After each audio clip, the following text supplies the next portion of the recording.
We're very fortunate to have as our wrap-up speaker Kevin Sullivan, who is the director of the White House Office of Communications, and he's going to talk to us about a variety of aspects of the persuasion operation of the White House publicity units. I often break it down into persuasion and information between the press office and the communications office, and long-term daily as the That's differences correct. between them too. Yeah. So you have a very interesting history as to how you got into to the White House. Your route to the White House was different than anyone I think I've come across, and I can see how it would work for you. You worked for the Dallas Mavericks for 12 years? 18. 18.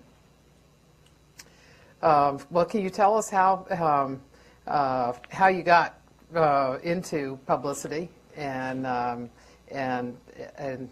what the similarities are in sports and in the White House? There's lots of them. Well, first of all, thanks for having me. It's nice to be back.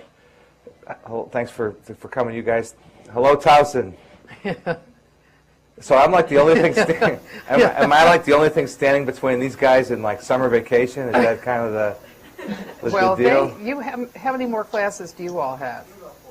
Are you? Okay, that's not so bad though. I thought you were really going to be antsy. No, with Towson, that's true. Today's the last class at Towson. Yeah, and they're there too. Well, good luck on finals and all that stuff. So my story is an oddball one in terms of the White House or politics for that matter. I started right out of college. I went to Purdue University. I worked in the athletic department. I wanted to get involved in sports.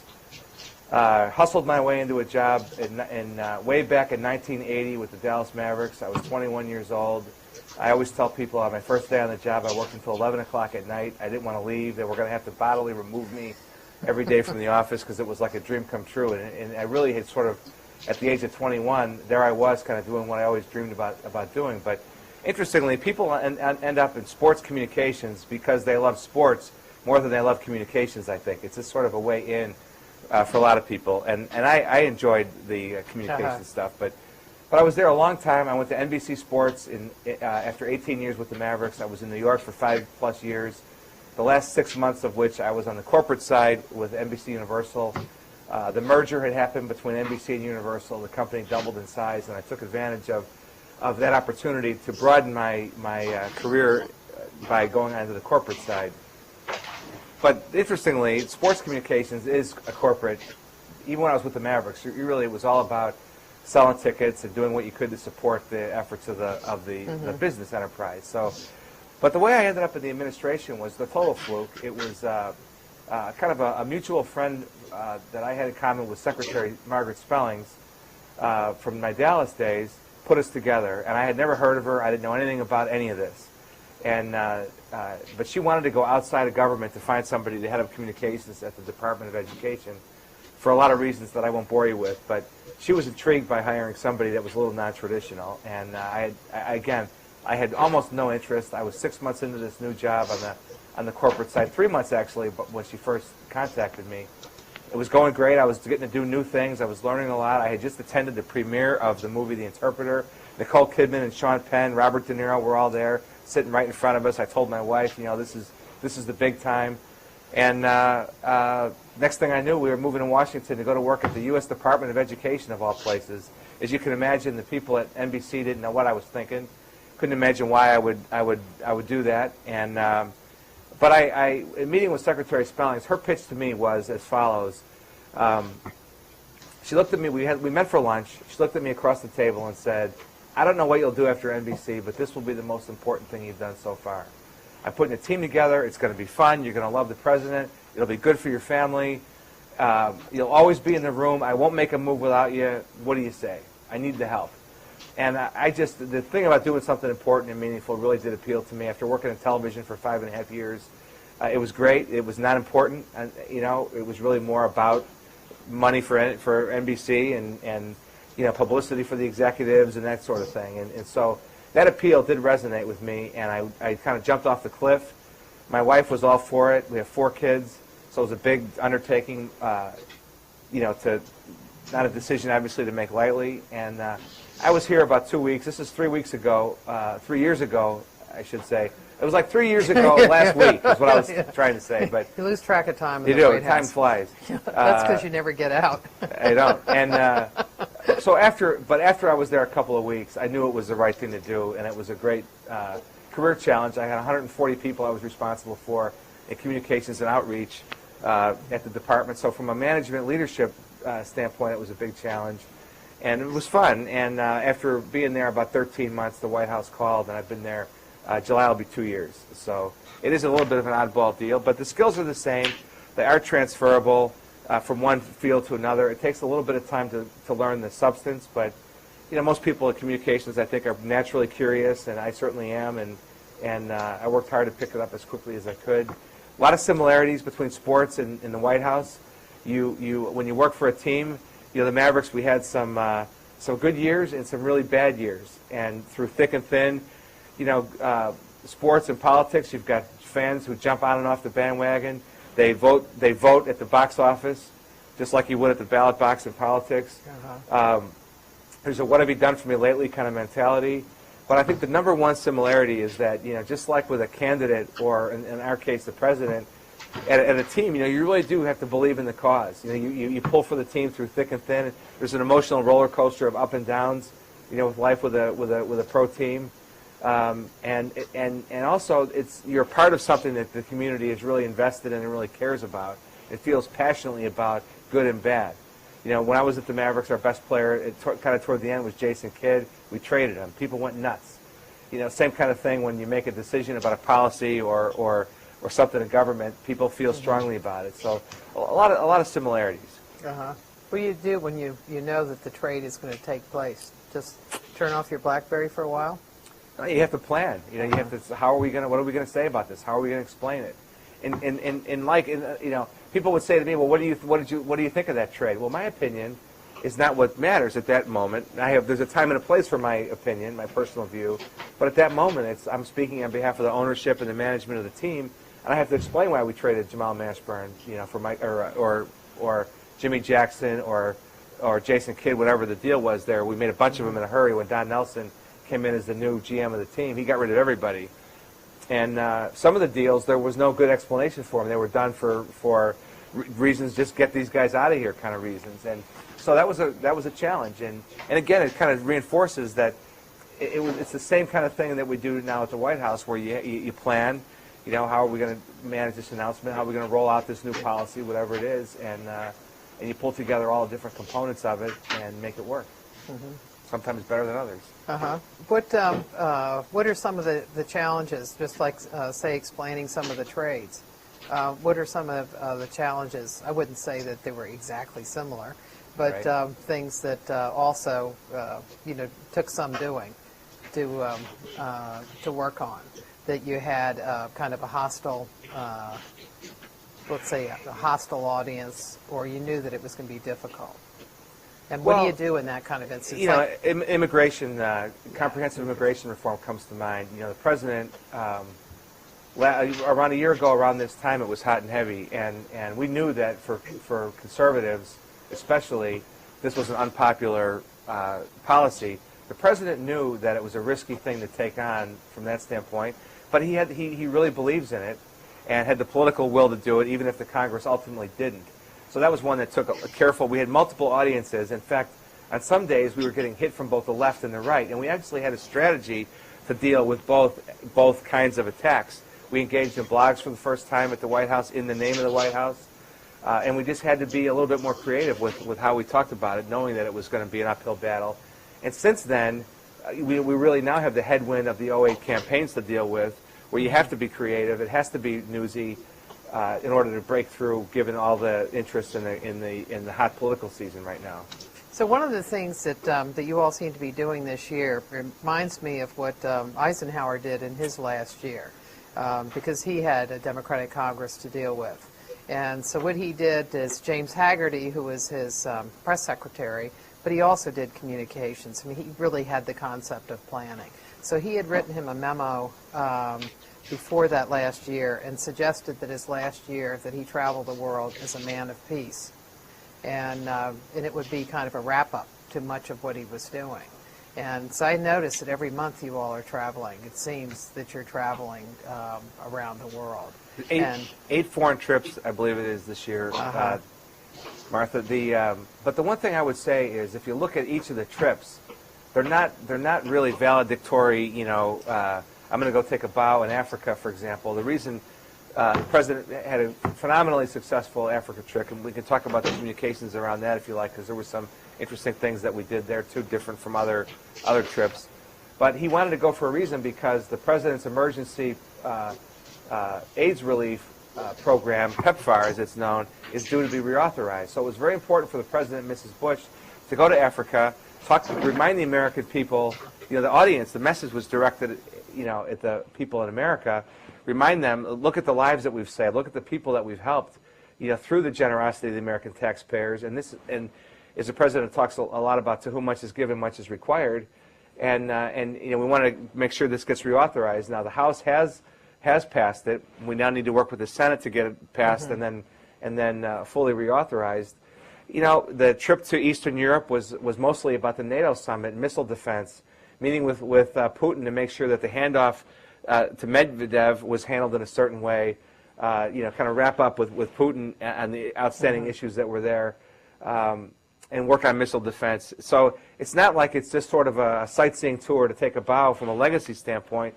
Middle East peace, the president just left. You know, we put the volleyball net up in the West Wing, and the grown-ups are gone for a week. But the president literally just departed a few minutes ago to go on a second trip to the Middle East, again driving the peace process.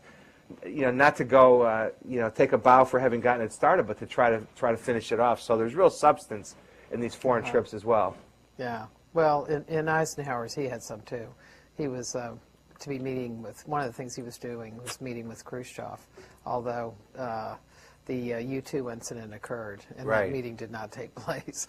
The Africa policy has been interesting because it's been very successful in Africa, and Bush has committed more money, has brought more money into Africa than any president before him, including Bill Clinton. Yet it's not something that has been high on the scope here of people, of news organizations. They didn't give it much attention. The trip, they gave it more with the trip. But why do you think that's so? Why has it been difficult to explain the Africa policy, and what did you do with this trip to try to do that? You know, I think one of the problems is it's really far away, and you know, there are issues right in front of us here, and that's a careful line to balance. But you know, the things that we did working with the press office to communicate a little bit differently around this trip, you know, we agreed for the president to be interviewed by Bob Geldof for Time magazine. Ended up in phenomenal coverage in 2 issues of Time, including some things online. You know, Geldof, of course, an activist, and you know, used to be known as a rocker, you know, back in the '80s, but has really become a preeminent advocate for issues in Africa over the years, and wrote about it as a journalist for Time. That ended up as a, you know, and it was a little bit risky. The president had met him before. We didn't know how it was going to turn out. We knew he was generally supportive of the president's efforts, but you know, we didn't know. Here's a guy who's not really full-time a journalist. You know, that paid dividends. We did an interesting thing. There were the president gave a speech at the Museum of African American Art before departing for Africa to set up what his goals were and kind of the ambitions of the trip, and again reinforce the message for the domestic audience. And then we had set up a speech on the back end of the trip. He actually received an award from the Sullivan Foundation for his work in Africa, and we thought it'd be an opportunity to recap for the American audience what had been achieved. But the thing that happened in between was that, you know, the White House photographers are really extraordinarily talented. And we kept seeing these images on our website during the course of the week. And somewhere along the line, somebody suggested to the president, you know, we could do an old-fashioned slideshow at the Sullivan Foundation in receiving that award. And what started out as an idea of 20 to 30 slides became 111. And it became a a video that we posted on our website that got emailed around to our our big friends and family list. It ended up on YouTube. The RNC did some things with it. I mean, it really ended up getting widely distributed. And it was the president narrating these 111 slides. It was the speech he gave laid over. It took some post-production work, but we combined these slides with his speech and made a real nice video presentation out of it that we got tons of feedback on. And still is on the whitehouse.gov site if you're interested in taking a look at it. So we tried, he did an interview with Ann Curry of the Today Show live from Africa one morning with Mrs. Bush. So we just tried to, knowing that we had to be a little bit more creative to drive the message. How do you gauge the success of your various communications operations, like something like that? Some are measurable, like hits on the website or page views on the website. Other ones, you get feedback just sort of anecdotally that's not driven by hard data. You hear people talking about it. You hear other reporters following up. It's an inexact science. I mean, certain things can be measured, but generally speaking, what we do is inexact. You kind of go, you have to rely to a certain extent on anecdotal evidence. Do you, as part of gauging success of normal operations, not maybe this one, but domestic things, do you all watch the evening news Absolutely. together? And do you like your office, people in your office? No, we don't watch it together, but we watch it, and we get the transcripts on email right afterwards. We see the press office puts out a little summary of what the top stories were on all the networks. The regional clips from all around the country often are the better barometer. The president was in St. Louis a week ago Friday to do a town hall on the economy. And the coverage, the national coverage, was more about, did he use the word recession or not? What words did he use? How did he describe it? It was really almost a process story on how the president, what words he chose. But in St. Louis and in the state of Missouri, the coverage was completely different. And there's a lot of value in that regional coverage. Sure. So we monitor it from a regional basis too, not just an inside the Beltway or a national perspective. So one of the new tools that there is shadow TV. Right. So do you look at, say, the clips of the evening news from Sure, St. Louis, you from bet. all the different ones? We don't do shadow TV on the local telecasts every single time, but occasionally we will, and we'll go to their websites and see what they did. It's more picking it off the TV websites for the locals and the regionals. Occasionally we'll shadow them, but we always do use shadow TV for the networks. After the presentation at the Leon Sullivan Awards, the president did an interview with April Ryan, who works for American Urban Radio Networks, and so she was saying that in talking to him, because they didn't do the interview until they got back to the Oval Office, she was telling him about the coverage of his visit to Baltimore. He had gone to a halfway house that I think it Jericho was, program, right? Yeah, so he had gone Prisoner to reentry is what it yeah, and so she was telling him that all the local networks used it. On their local news, and so she was telling him about what they had said, what the individuals had said, and it was very positive. And he was unaware of it, and he was glad to hear about it, but he was unaware of it. And I wondered if you all go over with him sometimes what, in a sense, why you do this. What kind of coverage do you get out of it? He doesn't. Typically, what will happen is if we're on the road, like in the case of St. Louis or the Baltimore, the Jericho event, if we're on Air Force One, he'll come back to the conference room and he'll say, "How's it playing out there?" And I remember one day we were in Kansas City doing, and this is a great lesson for young communications people. We were in Kansas City after the State of the Union in '07, and we were doing a healthcare event. And we got back on the plane after the event, and he came back in and said, "How's it playing out there? What are they saying?" And I said, "Well, the way it's playing today, Mr. President, is the DNA came back on Anna Nicole's baby." And so healthcare in Kansas City. Now, it did get local coverage, of course, but from the afternoon cable news coverage was completely blown away. So sometimes the things that are completely out of your control really do sort of rule the day. But he will ask, how's it going? How's it playing? What are they saying? Anything that we need to go back on? But he doesn't obsess about it. He's not, he doesn't drill down that deep. But he does have a natural curiosity about, how is it playing? And so we do talk about it with him. the day that Anna Nicole Smith died, one of the people who works in radio, after the announcement came, he came out and he said, "Well, everybody can go home." Because there's not going to be anything coming out of the White House. There's not a news organization that's going to care. It's all going to be going to be her. I'll tell you another one. It's kind of a similar thing. We had the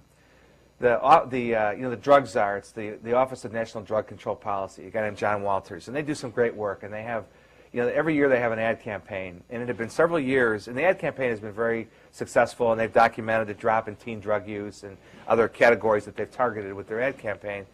Well, this year they were going to segue into prescription drugs, which is the one drug that's going up. Well, the thing and for the first time in 4 or 5 years, they were going to advertise in the Super Bowl. So we internally cooked up this idea for the president to do and again, going back to my NBC days, do a sneak preview like you would do for Super Bowl advertisers, in New York City, show reporters what you would do for Super Bowl for media reporters with Super Bowl advertisers. Here's the big ads that are going to be. So we thought, well, let's have the president and the drug czar, John Walters, do a preview of this year's ad campaign right before the Super Bowl, including the ad that is going to be shown for the first time in the Super Bowl. And the ONDCP communicators had a rollout plan that would kind of follow. They were going to bring some reporters in and do some other activities with Director Walters. Well, the day before the event, Heath Ledger is found dead of an overdose. So we had to huddle up, including with the president, to say, how is this going to appear? What is this going to look like? And even though we had it planned in advance, and it obviously had nothing to do with the unfortunate death of Heath Ledger, we felt it would kind of look in bad taste for us to.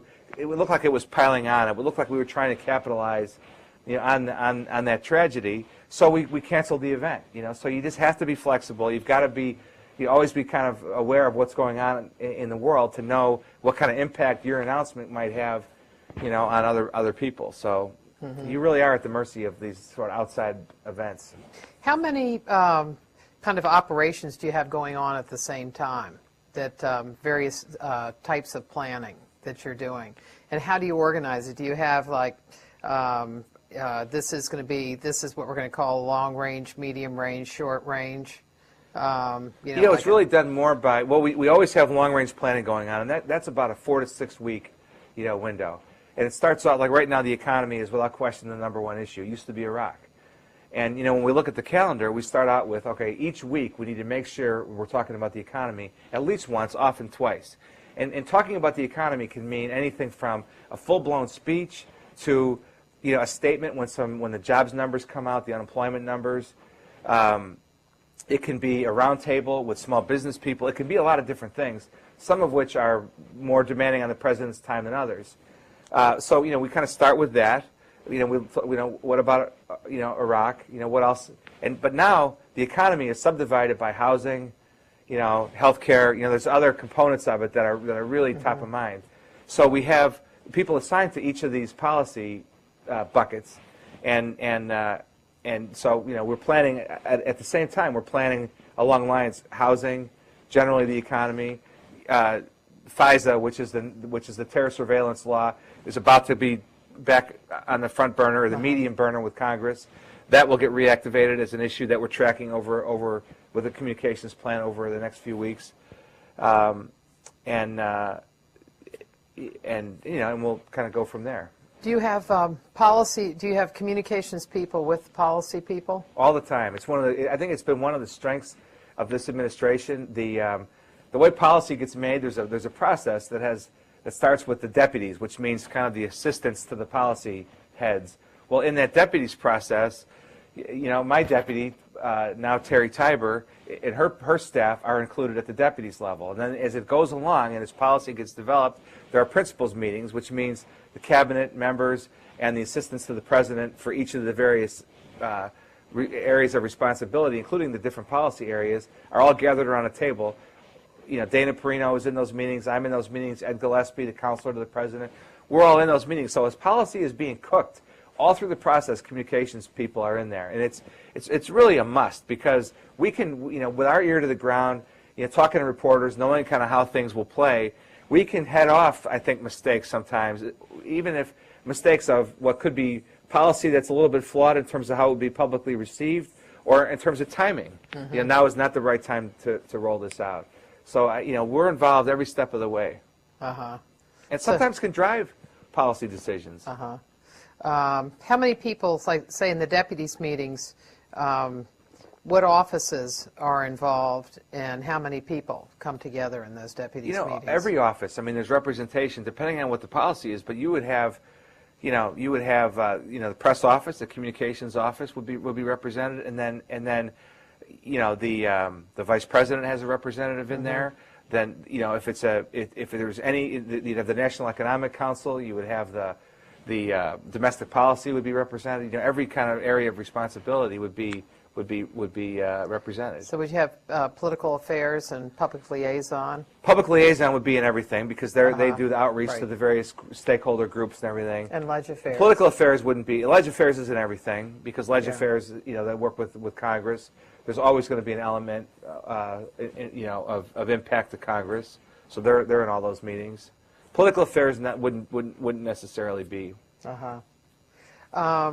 So that's the planning, say 4 to 6 weeks out. Sometimes longer on certain things, especially now. We're getting down. We've got 8 or 9 months left, and we know these certain trips that are already there that are laid out. So we've looked a little bit farther down the road than we normally. But normally it's about a 6 week. We always try to be, kind of booking, 6 weeks ahead. What about the State of the Union? Can you talk about the preparations for that? When do they begin, and when do the themes develop? And is it related to the budget? Do the two of them come together at the beginning? State of the Union, normally about the 3rd week of January. The budget comes out the 1st week of February, so there's always going to be connectivity between the budget process and what you call for, what the President calls for, and the State of the Union. Fascinating process. It starts around the first conversations the President would have with the speechwriters would be probably around Thanksgiving. The President is incredibly hands-on when it comes to speeches, big and small. Bill McGurn, who recently departed as the President's chief speechwriter, used to say he's the commander-in-chief, but for us, he's the editor-in-chief. And it's really true. He's incredibly hands-on. So he would start talking about the themes he had in mind in that kind of holiday period, between Thanksgiving and Christmas time, first of the year. And would sit down and would talk about an outline of the themes with the writers. This year it was basically empower people. We're going to trust people on a variety of areas with their health care, with their money, which would relate to his policy on keeping taxes low, that sort of thing. So it starts really November, December, and then it heats up as we get closer to December. A little bit of a break around the holidays, but not much. The writers all worked over the holiday period, and the President would see a draft probably around the end of the 1st week of January, and then it's full on from there. And meanwhile, there's policy meetings going on to deal with what's going to be in the State of the Union concurrently. And the speech goes through 35 or 40 drafts.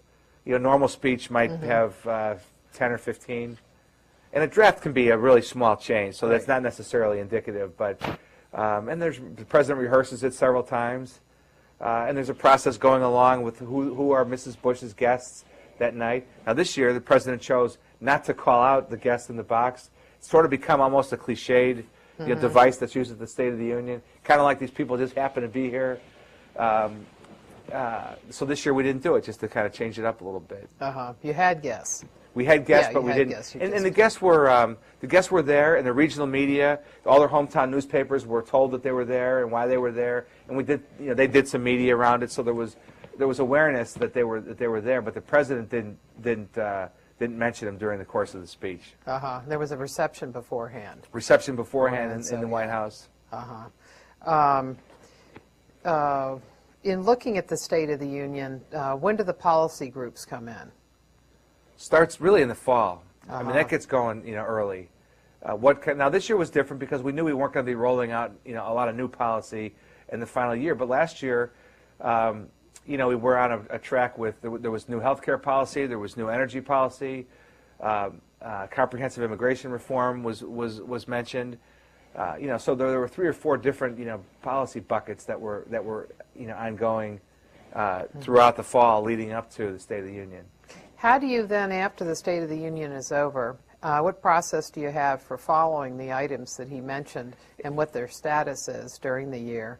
And then how do you go out and dramatize each of those during the year? Well, you know, in the case of '07, the day after the State of the Union, we went to Delaware and did an energy event where the president talked about biofuels, and it was at Dow Chemical, and you know, pretty substantial speech following on, expanding on what was in the State of the Union. And then the next day was that healthcare event in Kansas City. And we went the next 3 or 4 days out into the country to talk about how what the president announced would work. In the case of this year, that event, the prisoner reentry event in Baltimore, was the first post-State of the Union event.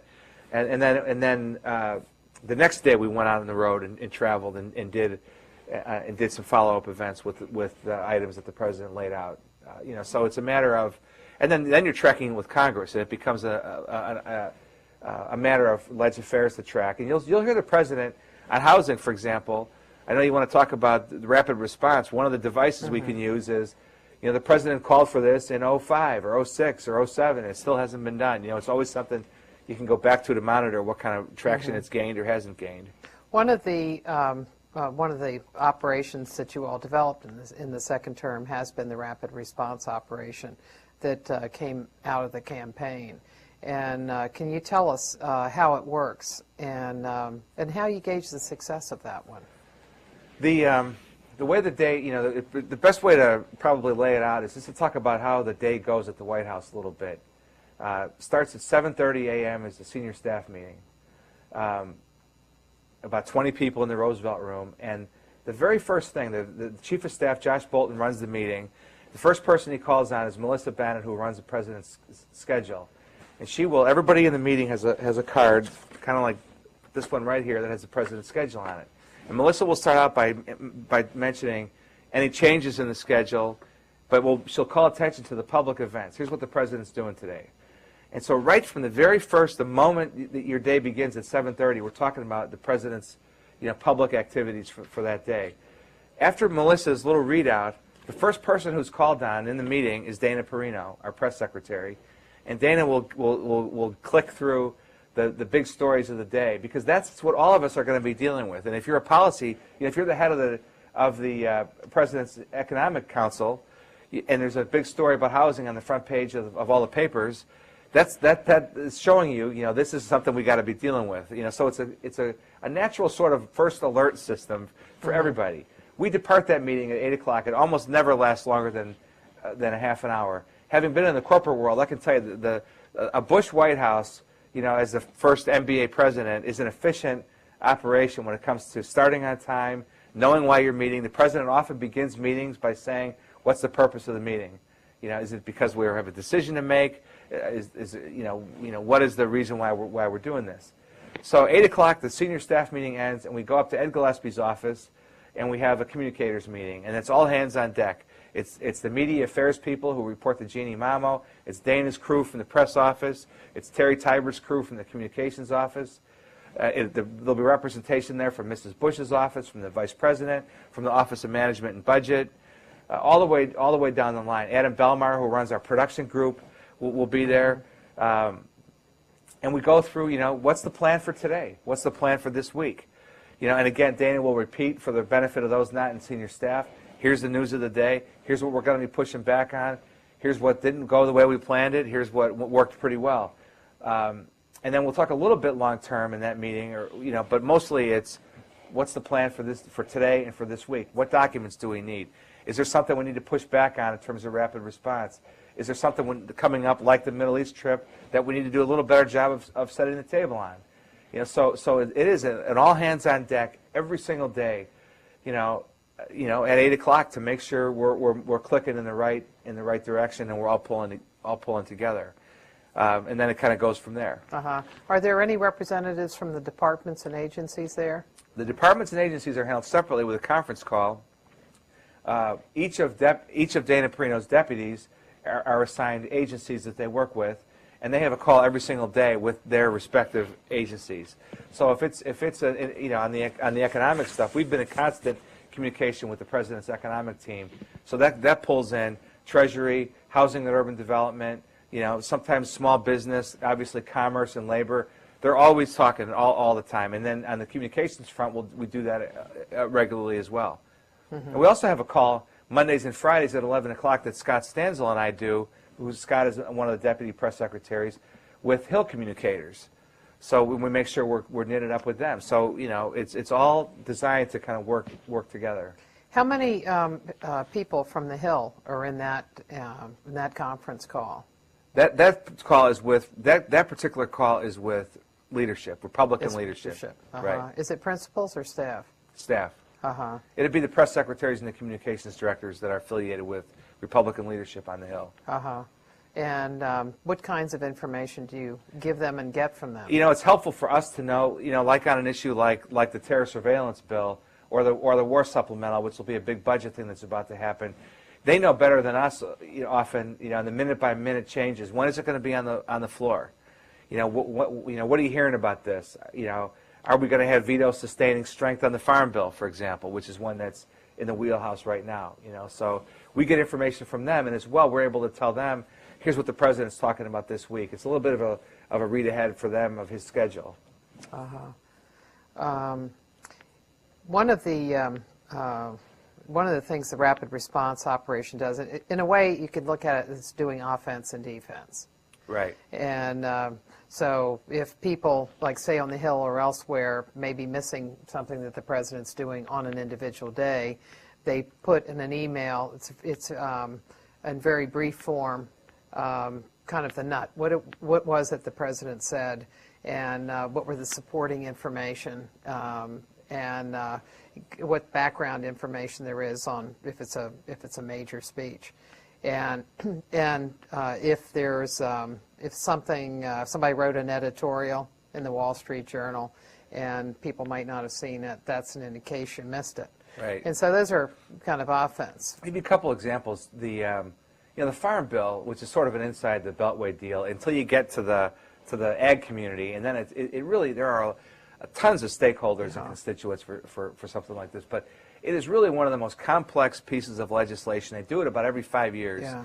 It is a monster. And the president called for, this is the deal where farmers can be subsidized for all kinds of various reasons, and the president called for reforms so that wealthy farmers weren't paid big subsidies, in some cases not to farm.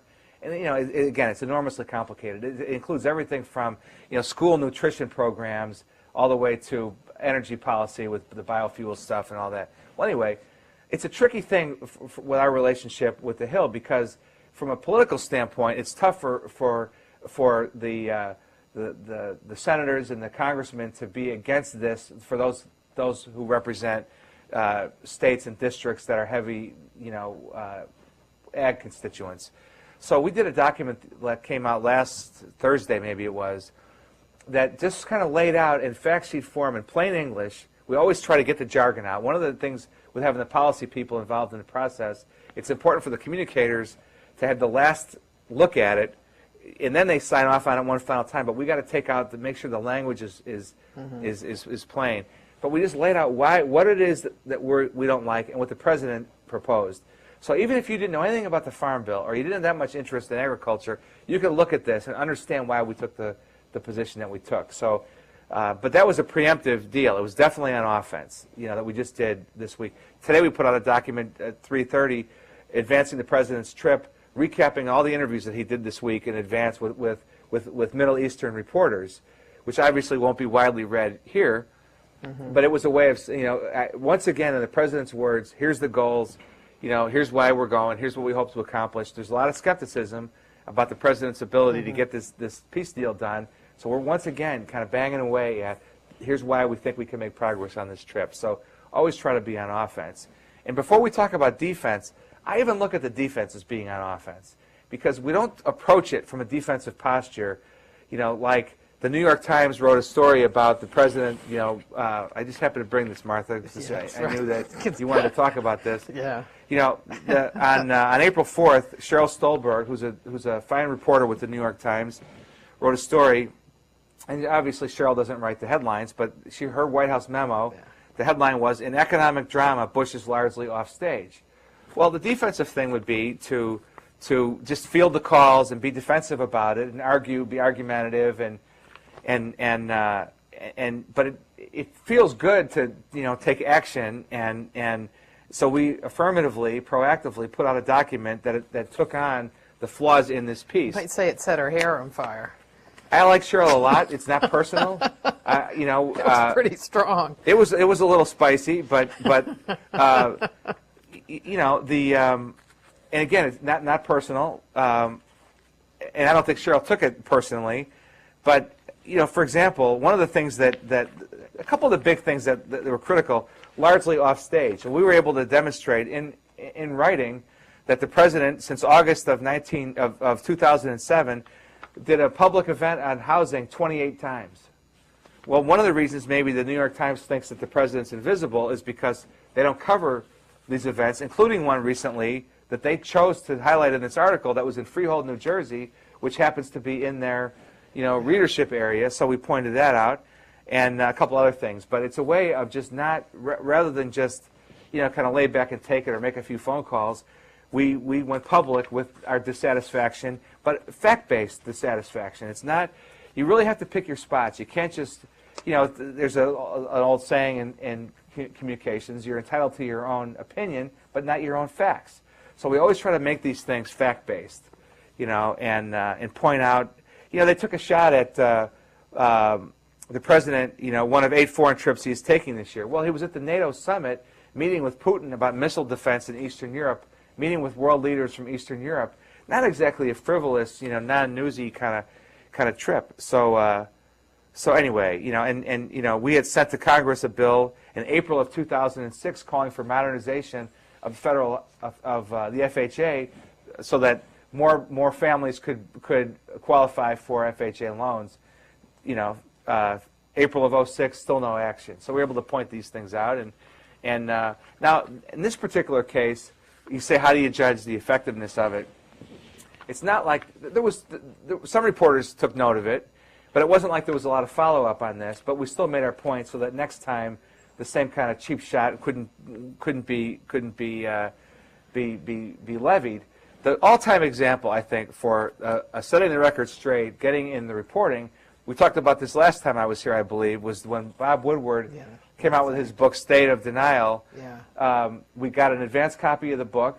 We went through it with a fine-tooth comb, and we identified 5 myths that we felt were in the book. We did a document called, 5 Myths About State of Denial by Bob Woodward, and we released it. And so when he was on his book tour, we got it out in advance of the book coming out, and when the excerpt appeared in the Washington Post, the Reuters story about our 5 myths that we identified was right there in the middle of the double truck excerpt on that Sunday when the Sunday before the Tuesday when the book came out. And sure enough, when Mr. Woodward went on his book tour, in a number of cases he was asked by reporters, by interviewers on his book tour, well, the White House says you got 5 things wrong in here. And he defended his position on those 5 things, but at least we had planted the seed with people that, Condoleezza Rice wasn't in that meeting. And again, it was fact-based, and we made it as hard-hitting, as concise as we could, so that it would be read and well-received. So being on offense is almost always a good thing, even when you're really kind of doing it from a defensive, posture. Now, would you also be accompanying something like setting the record straight with some phone calls, like, say, to Cheryl? Absolutely. And you know what? There's a lot of stories that we don't like that don't rise to the level of a setting the record straight, that have a flaw or that have something that we think is misleading. And, Tony Fratto and Scott Stanzel and Gordon Jandro and Dana Perino will be on the phone with reporters saying, hey, the thing in the 3rd paragraph is just really misleading. And they'll do that kind of hand-to-hand, action all the time. I mean, all day, every day. And when there are good things, they'll make similar calls. But even when it doesn't rise to the level of a formal document, the press office is managing those stories. What's the benefit? Say in Cheryl's case, say somebody called her, and what would they say? Well, I think the first thing is you want to correct anything that's wrong. You want to point out anything that you think is misleading or incomplete. Cheryl wrote a story. I don't mean to pick on Cheryl. Cheryl wrote a story about a recent trip to Connecticut we did a malaria event and we did a fundraiser at Henry Kissinger's house. And she wrote about combining the fundraiser with the official event. And we were able to point out that, and she had some Democratic former Clinton political operatives quoted in the story, and didn't include the fact that these guys did exactly the same thing when President Clinton was in office. So that actually was an online-only story, and she did update it. So in that particular case, the call did result, and because of the online, stories having so much power these days, and so much of what people read is online, you can correct something that may be, updatable or correctable, unlike in the print edition. So that would be it. It wouldn't, again, not personal, but it would be, hey, you missed the boat on this. You didn't say this about, it's incomplete to leave out the fact that these guys that you're quoting about our event did exactly the same thing, between 1992 and 2000, and that's unfair to not include that. And, so it'd be that kind of thing. And it's not with a lot of heat, just kind of pointing out, because you do have relationships with the reporters. Most of the time they're very good. They want to be accurate. They are responsible most of the time. But when they're not, it's important so that it doesn't become accepted as part of conventional wisdom. It's important to go on the record before, and you got to do it quickly, or it will become part of conventional wisdom, and just accept it as a fact. You have to make every effort you can to set the record straight.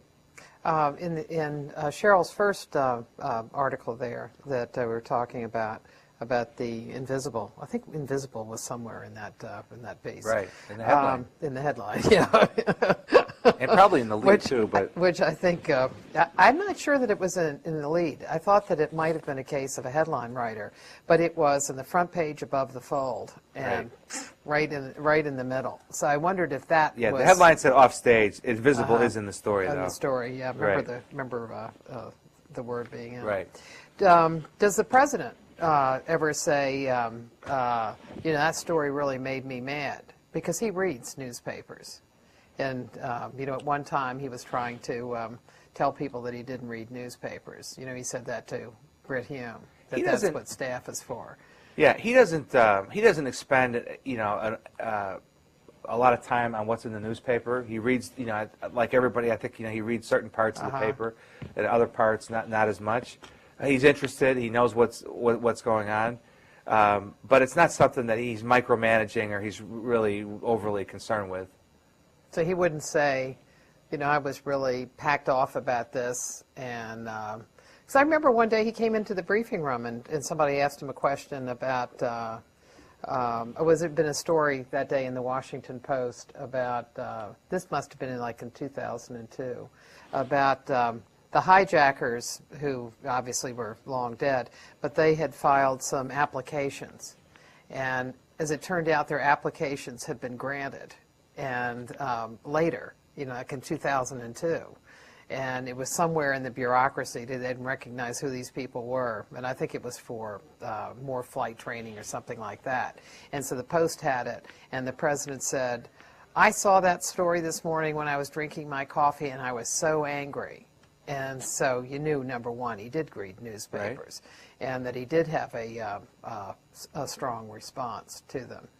Yeah, there are times when he'll point out that something he read, he felt they got it wrong. But it's not like he's, reading the paper early in the morning and calling, the press office to dispatch him to go correct stuff. He doesn't get involved really at that level. Occasionally he'll say, we ought to fix that, or what can you do about that? But it's not like that big of a deal day in and day out. Except when the president points something out, that it becomes a big deal to the state. Yeah, occasionally. Yeah, no, that's right. But see, in that scenario, they would already probably be on it, because they would also know that, Okay, let's see. Other kinds of aspects of the rapid response operation. What are some of the other things that do you think have been effective, and how do you judge their success? I would... you judge a success by, if you started at the beginning talking about persuasion, and you look for movement in opinion, you look for, and a lot of what we do is in support of the legislative strategy. So if you see some votes move on the Hill, we've done, and this isn't rapid response in the form of a document, but again on the terror surveillance thing, the blue dogs, the moderate, Democrats are largely with the administration on the terror surveillance bill. And so when they went home for recess, for the Easter recess, I guess it would have been, we targeted, talk radio in their districts and editorial boards of newspapers in their districts to just make sure that while they went home for Easter, they didn't forget that, and especially, in a deal like the terror surveillance bill, it's unlike housing or gas prices or food prices or whatever. They're not going to go home and they're not going to hear about this at a town hall meeting necessarily. It's not the sort of thing, it's complicated, it's a little known law, but there's reasons why it's really important for our safety here in the U.S. and so we wanted to kind of plant those reminders. So it was very strategic and targeted to try to make sure that those votes remained shored up. So that's an example of where you would look for the measurement in how they voted. And again, it's inexact, and we do the best we can, and we do the most we can, to keep awareness raised on some of the things that are more difficult to break through on.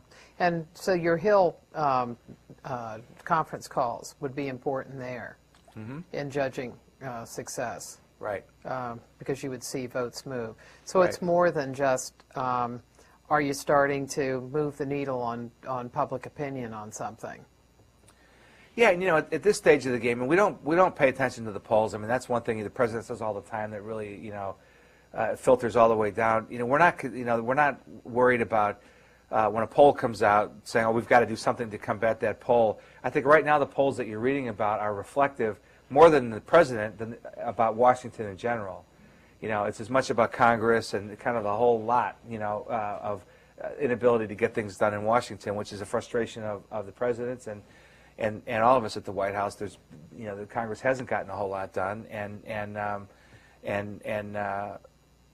so it's measured in different ways, but we just do as much as we can to move the needle. But it doesn't. If you're paying attention to polling, it doesn't mean that that you're just going to be just caving in. You can use polling to figure out how something can be sold. Say, for example, in the Clinton administration, Robert Rubin had been very much in favor of helping the Mexican government with supporting the peso, and that was not something that was popular here. But they looked at polling, and they looked at polling in terms of how do they best sell this. They were going to do it, and nothing was going to change them on that. But they wanted to know how to sell it. And so polling, it would seem, have a lot of different uses. And don't you all use it that way as well? I mean, but there's an awareness of it. It does identify, obviously the economy surpassed Iraq at a certain point in terms of what was most on people's minds. There's indicators that you get like that, but I think you also have to remember to look at the fine print and look and see who was polled and when were they polled and how were they polled. So you can't have it deter you or depart from your principles, the way that you make decisions based on, the thing the president always talks about is decision making has to be based on principles, not popularity. And you can't chase polling, or you can't, but it can inform in a certain way, general awareness or recognition of what's on people's minds. Yeah, but where does the public come in here? And doesn't in a representative government where the president, just like members of Congress, are representing the public, and does the public have a right between elections to let its views be known? Of course, the public has a right, and those views are heard and taken seriously and factored into the larger equation. Okay, why don't we go to some questions? Taliesin, do you want to start off? Yep. Yep.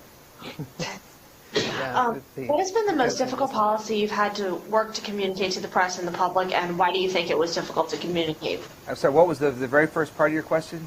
The first part of it, what has been the most difficult policy you've had to work to communicate to the press and to the public? You know, the immigration thing for me personally was probably the toughest and the most frustrating. You know, the president believes really strongly in it.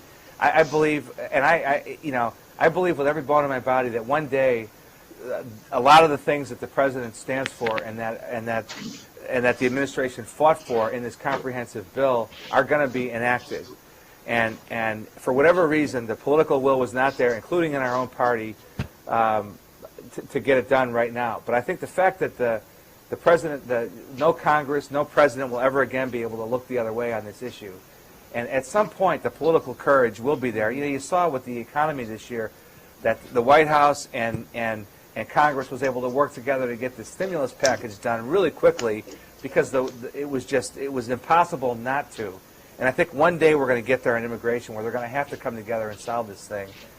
You know, and so that was one that it just was frustrating because you really believe you're right about something, and you know the country would be better off. And the people who said it was amnesty just didn't know, didn't read it.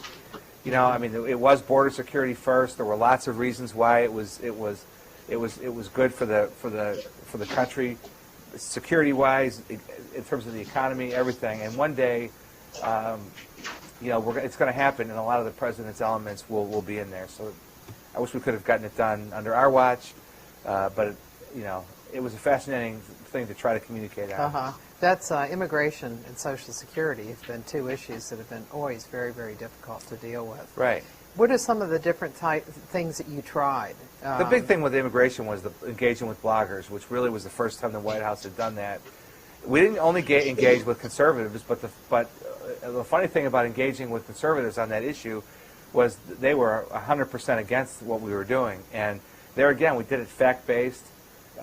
We would develop a response to a myth that was put, you know, National Review online. And you know, the funny thing was, Rich Lowry, speaking of National Review, told me that he gave us a lot of credit for engaging, you know, with the bloggers, and we actually helped him understand the issue more clearly, and we corrected, you know, these myth-fact ideas.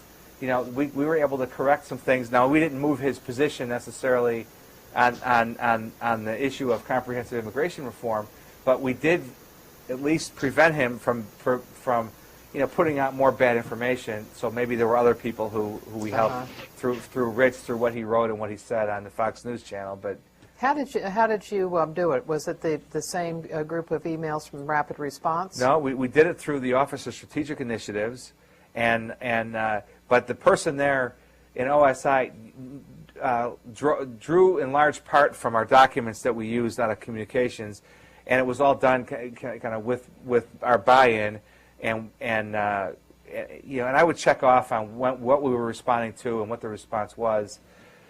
It was actually a really fun thing to do. The bloggers were shocked at first that they were hearing from the White House. So we've done it a little bit on Colombia Free Trade recently, and I think we need to find ways to do it more.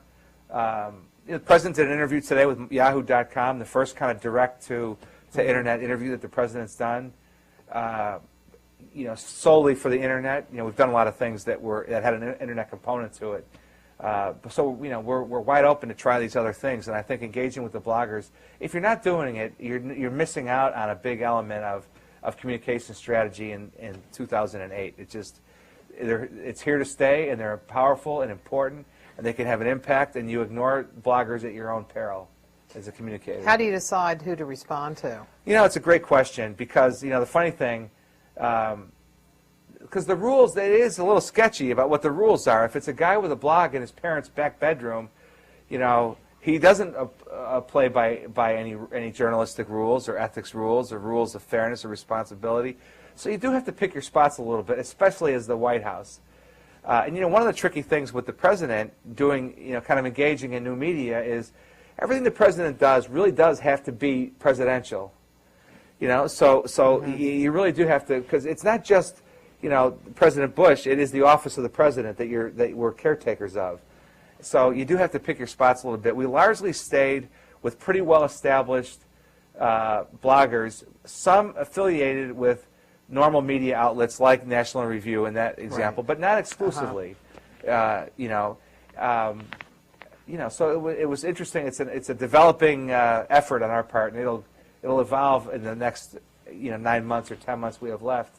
But I think it's been a worthwhile effort. How many of them? I mean, how many different blogs would you say that you dealt with? I think it was probably a universe on immigration. It was probably 8 to 10. On the Columbia Free Trade, it's been less than that. There again, an issue that doesn't get a lot of kind of general traffic, but we've tried to identify areas where there's been some misinformation and correct it. One of the things that you've been doing, particularly on, I've seen it in Columbia Free Trade and also on FISA, is that you've brought people into the briefing room. Right. That Dana's had people Right. come in. There were people on Columbia Free Trade who talked about it from various, there were 3 guys that came in. Right. And on FISA, they had somebody from Justice and from National Intelligence talk about that. And how are the decisions made to bring those people in? It really is and again, in collaboration with Dana, it's a matter of, here's an expert who can really drill down. The president will talk about this issue, at the presidential level, but the reporters are going to have other questions, and it's a way to flesh out the issue. The White House reporters love process stories, and we're also able to bring over reporters that deal with that specific issue. We brought Treasury reporters over, for example, or Justice reporters, an example of FISA. One way I think we've used that tactic pretty effectively is on what we've sort of referred to as the kitchen table issues. We've developed a little format, and this is another example where the communicators can really help kind of in the policy process. Air traffic congestion and all the mayhem that travelers went through last summer became a big problem. Obviously delayed flights, bad for our economy and for productivity, but in a way just as bad for that mother who missed the family reunion, or the guy who didn't get to the wedding to be the best man or whatever because he sat on the tarmac at LaGuardia for 5 or 6 or 7 hours in some cases. So I heard Secretary Peters in the run-up to the State of the Union, who's the Transportation Secretary, and I think one of the best-kept secrets in town, by the way. She's really, really great. But in the run-up to the State of the Union in 2007, she talked a lot about this congestion stuff and what we could do to improve air travel. And ultimately, it did not make it into the State of the Union in 2007. And it became an issue that we picked up as sort of a standalone kind of thing throughout the year in 2007. Well, she developed a policy process over at Transportation, working with the White House, that eventually got to the White House, where they wanted to be able to do some things so that the summer of 2008 would not be a repeat of the summer of 2007. So we seized on this as an issue that people care about. And when we start talking about, we're going to try to make air travel for you and your family, better than it was in 2007. So we did a deal where she came in and briefed the president in the Oval Office. We brought the pool in, the press pool. The president said a few words about the briefing he had just gotten, and Secretary Peters and Bobby Sturgill, who's the FAA administrator, went to the briefing room. Or in some cases, we did a similar effort with import safety when that first became a big issue with Secretary Levin from HHS. In some cases, they'd go to the briefing room. In some cases, they would just meet with reporters in small groups, or a pen and pad kind of format. In other cases, they would just go out to the North Lawn and do interviews with the cable news outlets. But this notion of briefing the president, which sort of endorses that cabinet member, or in the case of Sturgill, the FAA administrator, to talk about this, and then do one-on-one interviews or small group interviews with reporters. So it's not a huge investment for the president, not a big lift for him, but a powerful and has been a successful, I think, way to communicate on some of these issues that are not huge, but they're really important. But what's interesting is that this year there's been a lot, but prior to that there were not. In the first term, that was just not something that was done. It was very rare for anybody to come into the briefing room.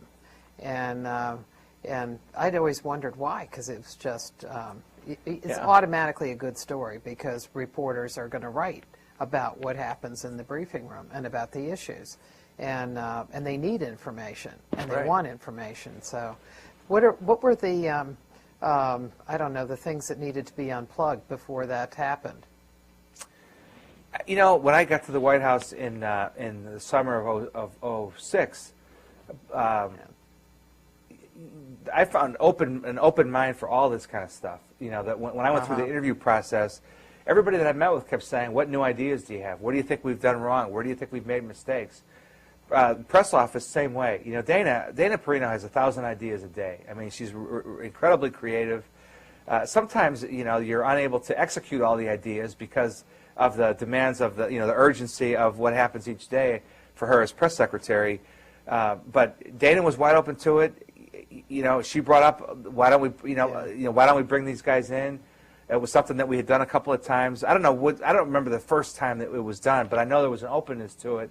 And Paulson has come in a couple of times. He's come in a number of times. It's a smart thing to do because you're right. It's a little, something a little bit different and new. They have expertise on the substance of what you're talking about, and you know, it's just a good thing to do. The president's cabinet, you know, is something. I remember when I met with Josh Bolton during the interview process.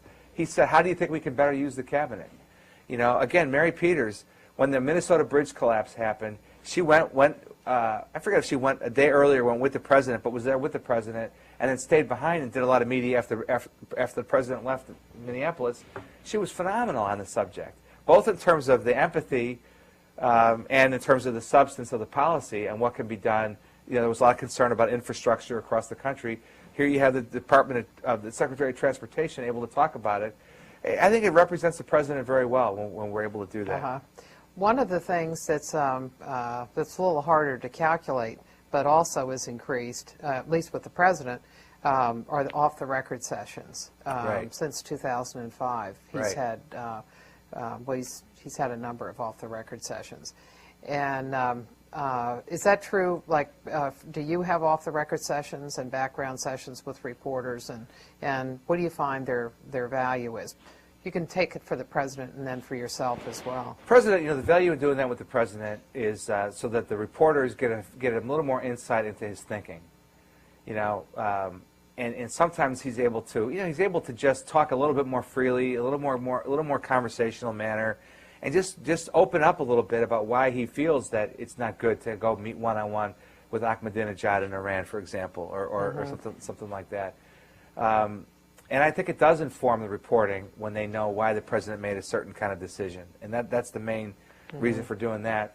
And for personally, you know, again, I'm not dealing with the reporters on the day in and day out breaking news stories like the press office and Dana and her deputies would be.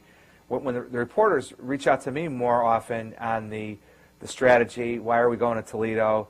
You know, if we have a series of speeches, I get asked a lot about the speeches a lot. That's probably the number one thing. Are you going to be making news on Wednesday in St. Louis or whatever? What can you tell me about the thinking going into this reason for this series of speeches or this series of events or what have you? There's some questions now about legacy. When are you going to kick into legacy mode? You know, and so so I'm able to talk, you know, mostly on background. Again, just so they open up a little bit about what we're thinking. I don't talk to reporters every single day. It's something I've got used to. Every job I had, I was the one that was on the front lines with reporters, or at least on the, you know, as I kind of grew through the ranks, not necessarily the first line of defense, but talking to reporters was always a big part of my job. This job a little bit less so, since I'm doing more of the strategic planning and also the management of the process at the White House is another thing that the communications director spends a lot of time on, coordinating with the speechwriters, with the event people, with the production people, to make sure that the message is being executed in the way it was supposed to. So that involves, you know, more meetings and making sure that everybody's lined up on the same page. But you know, talking to reporters on background, you can't talk to reporters off the record who you don't have history with or you don't know that you can trust them. But these reporters are all at the White House are all responsible and there's a time and a place for it. I don't do it a lot, but sometimes it's the right thing to do for various reasons. Yeah. In looking at management, what are the parts as you see it that you're responsible for, and how do you interact with them? How often as a manager? You know, every day. We after that 8 o'clock meeting that I mentioned earlier with Ed Gillespie, at 8:30, I have 3 deputies, and they'll pop in for a few minutes, and we'll talk about. We'll just make sure we're lined up because with the meetings and the different things that I do, sometimes I can be unavailable for a little period of time to them during the day. So I just make sure that we're all connected. And then we have a more formal meeting that we've just started on Friday mornings, just to kind of look to the week ahead. So regular with them, and my day is divided up. Like Jeannie Mama, who I mentioned, runs the media affairs operation, and Terry with the communications policy staff. They don't need a lot of micromanaging or hand-holding. It's more kind of guidance and direction. So the management of them and their staffs is not something that's burdensome or that I have to spend a lot of time on. Same with Adam and the production team. It's really more a matter of reflecting for them what's important to the president, what's the president thinking about a certain issue, and also as we decide the president's calendar, what kind of events we're going to do, making sure that from an execution standpoint, that our team in communications knows what's expected and kind of why we're doing it, what the goal is, what we want to accomplish, so that they can execute. Do you all have a question? Yeah.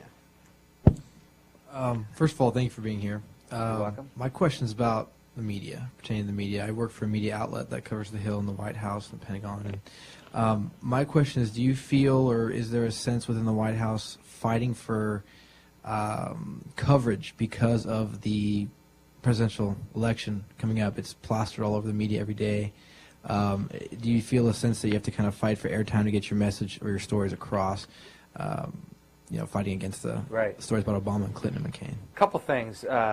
First of all, it's the 2008 campaign, and it's also the budget cutbacks at the media outlets, because there are fewer reporters than there used to be.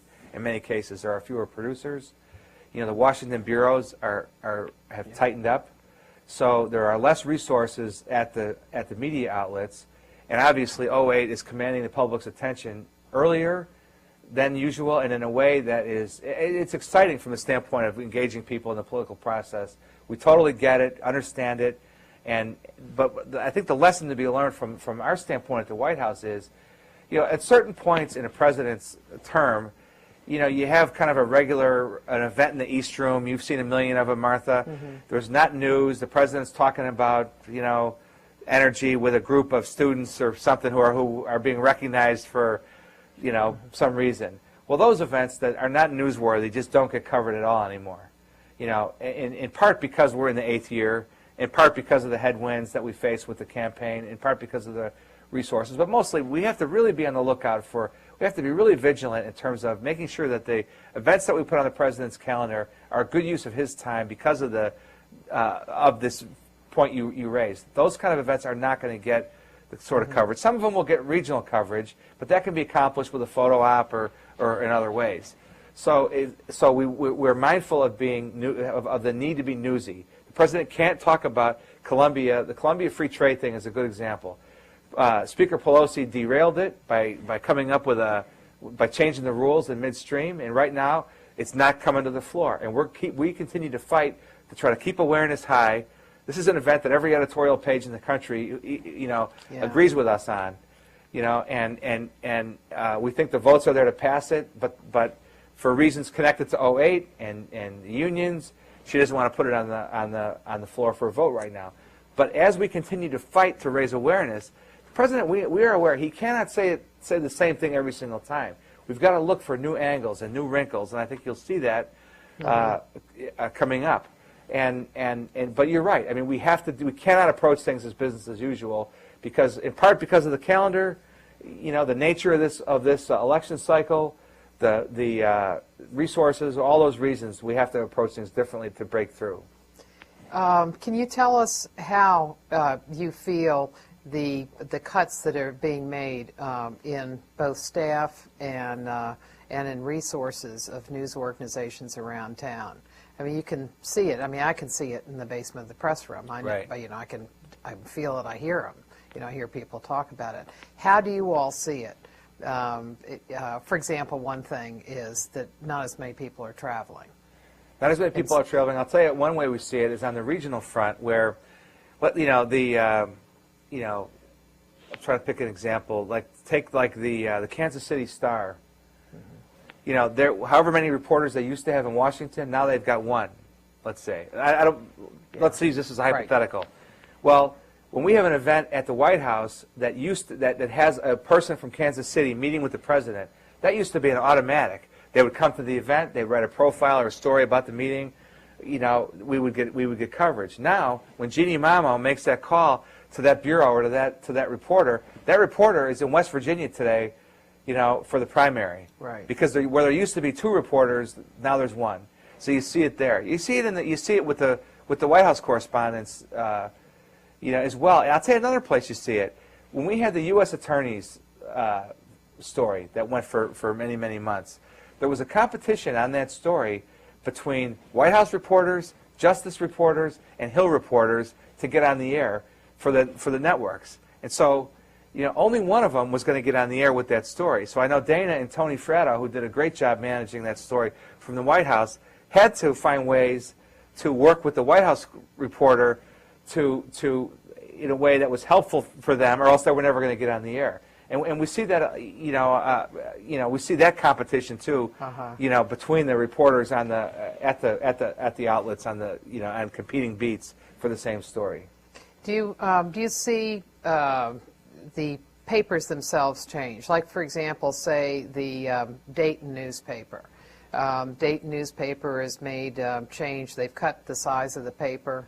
I think it made the whole physical size of it shrunk, both how the layout is. But they also have decided that only stories that are full stories are going to be in the front page, no jump. Nothing goes to a jump. So how does that affect you all as trying to get something in a local paper? You know, well, this is true with everything now. And you guys are studying this stuff at the most exciting time in history, probably. You know, maybe since the printing press was invented. You know, because things are changing at light speed, and things like that decision. You know, when I was at NBC, one of the things that I saw a presentation on one time from the kind of a research guru in the television industry. Guys your age are changing the rules for the networks. And for example, you know, NBC is still into and I don't blame them. But Thursday night comedy block, you know, The Office, 30 Rock, and My Name is Earl, or whatever Scrubs, whatever else they have now in that block. Well, fast approaching because of people like you in this room and you guys at Towson. You know, the era of I want to, destination viewing. You know, Seinfeld was 8:30 or whatever it was, 8 o'clock. Friends was 8 o'clock on Thursday night. Those days are over. People your age, you're going to watch that show when you want to watch it, not when some guy at NBC decides you're going to watch it. And this is trickling down to the print. Obviously, they're under enormous pressure. You know, a fascinating thing when last season I'm watching Desperate Housewives on a Sunday night on ABC, and Desperate Housewives is ending. You know, it's 5 minutes to 10, and Brothers and Sisters, which at the time was in its first year, hot show. Sally Field, Rachel Griffiths, kind of an all-star cast. Callista Flockhart. ABC has thrown a ton, of promotional dollars and energy behind Brothers and Sisters. Well, at 5 minutes to 10, when they promo Brothers and Sisters is up next, they also say, and if you missed any part of Desperate Housewives, you can go to abc.com right now and watch it in its entirety for free. So I'm sitting there and I'm saying to myself, well, what do you want me to do? Go online and watch Desperate Housewives, or watch your new hot show, Brothers and Sisters? And I think and this you are seeing right now. They don't know at ABC, at least a year ago. They didn't know what they really wanted you to do. Go to the website or stay and watch this new show. But what they do know is that you're going to decide how, where, and on what device you watch all these things. I have 4 kids, 2 of them college aged. To them, they watch The Office online. They watch it on their iPod. They watch it wherever. They download it. And I've been a TiVo guy for many years now, and I'm the same way now. Like, I don't watch anything live except for sports, news, And interestingly, I hate watching sports on TiVo because I know somewhere out there this has already happened, and it bothers me. It's supposed to be live, and But what's happening in this, and not to get off on a media TV thing, the communal experience is gone. Yeah. When I was a kid, you watched Mission Impossible at 9 o'clock, on Sunday night with your whole family, or before, Bonanza or Gunsmoke or whatever these long running shows. And people talked about it the next day. Friends was that way. for the generation a little bit older than you guys. Everybody at work had to talk about Friends the next day. People changed their plans, and made plans around watching Friends or Seinfeld or whatever your show was. NBC dominated for years on this notion. Right now, guess what? NBC is finishing its 4th year as the last place network. So they were late to the reality game. There's all kinds of reasons why people have lost their jobs over it. So this is a fascinating time to be dealing with the media, both from an entertainment standpoint and a news standpoint. If you don't, switching back to the print media, if you don't go to Julie Mason's blog at the Houston Chronicle website, I would suggest that you go do it. Go check it out tonight. And now, she covers campaigns as well as the White House. But the Houston Chronicle made a decision a year or more ago now that their White House correspondent was going to be basically a full-time blogger. She writes a column once a week, I guess, for the print edition. It's really entertaining. It's very well done. But that paper made a decision that their White House coverage was going to be largely done, kind of blogger style. And it's called, White House Confidential, or Yes, right. what is it? It's Beltway Confidential. Beltway Confidential. It's really, really good, Yeah, and she does a terrific job with it. Yeah, but she wasn't here this year. She did last year. She and David Green, and talked about different media. Well, in thinking about that, the communal experience, when Ronald Reagan was president, the press conference was used for that. Because he had like 40, I think maybe 46 to 49 press conferences, but most of those were nighttime East Room events, and they were things that people stopped for and listened to what the president had to say, and it's difficult to get that. Yeah, an address to the nation, which happens when warranted, is still a big deal. But there are people. You can go on iTunes and subscribe to the podcast to get all the president's speeches. I don't know how many. I think there are decent numbers of people who do it. You can get the radio address. You can get there's a whole State of the Union kind of place at that time of year where you can. So you have people who used to get those press conferences as a communal event in prime time are now listening to it whenever they want to on their iPod. So it really has changed exponentially. And very fast, and and the change has not stopped by any means. What does the president lose in that, of no longer having that in the same way? I think instead of everybody getting the message at exactly the same time, it is spread out over a period of days, and I think you do lose a little something in terms of the multiplier effect and the echo chamber. There are advantages though to doing it over a more prolonged period of time. But I think the number one thing that you lose is that everybody doing it at the same time kind of experience. Towson? We're going to take one more from each side here. I'll give short answers, so maybe we can. Yeah. Here. Okay. You were talking earlier about the importance of rapidly responding to something before it becomes conventional wisdom. Right. We were just talking about, the state of the media right now. I was just wondering if, considering how fast information is disseminated, especially with the internet and advances in media, has there ever been a situation where you think that the damage is kind of irreversible, or it's too late before you get to something to try to have them corrected? It's kind of damaged the president's reputation permanently, or something like that? We run into that more on things that are older, like the president doesn't believe in climate change. He gave a big speech in the Rose Garden in June of 2002, on the science involved and what he believed about climate change. And still, in 2006, we were still reminding people that he's been talking about this for 2002.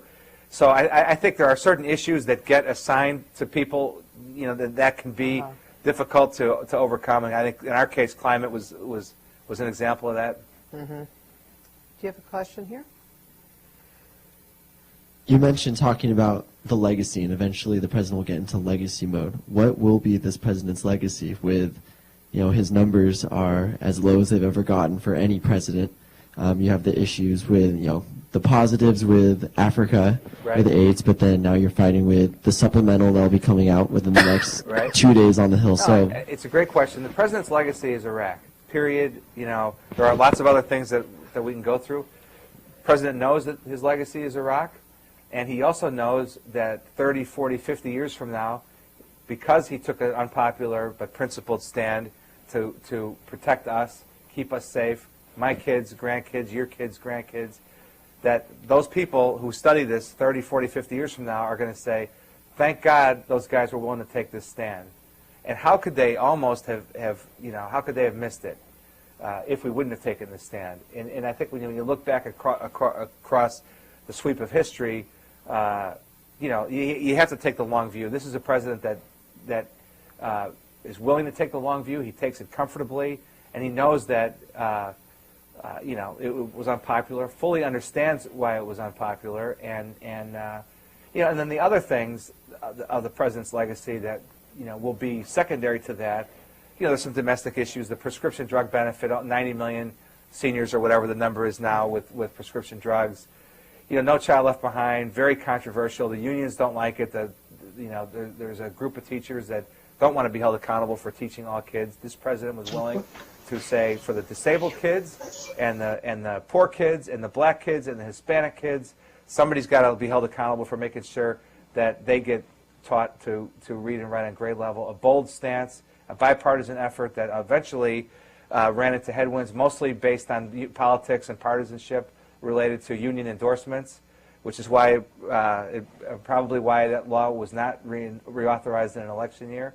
And there's other things I could name, but it'll be around Iraq, and it'll be not resolved for many, many years.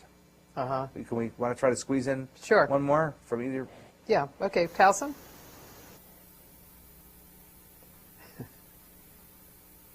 All right. Anybody here have one more? Going back to one of your earlier discussions, do you think that instead of having the president as a talking head, you might have the president, along with other information, taking advantage of the internet in the future as a way of getting a message across? We've done it in the briefing room with the press secretary. Like you were mentioning for Africa. Right. I think we've done it in the briefing room with charts and graphs and images behind. Tony Snow did it more than Dana has done it. Dana has done it a few times. Now Tony did it effectively with Iraq in terms of when the news started to get better, he was able to put up, approach it more in a multimedia way. A little trickier for the president, although there are times like Africa where we use the most powerful elements of that trip were the images. These people on the roadside with signs saying, "Thank you, USA," things like that. So I think, again, it's going to evolve. You got to do it in a way that's still presidential. I happen to think a PowerPoint presentation is not presidential. The marketing director at fill-in-the-blank company gets up with a PowerPoint presentation and says, here's the latest, sales figures. I don't know if that is, I think that's more of a cabinet level and a senior staff level kind of a, because some people have suggested, well, why don't you have the president do a PowerPoint on how he feels about, whether climate change or whatever the issue is. So I think you have to look for ways to tap into new media, like the Yahoo.com interview today.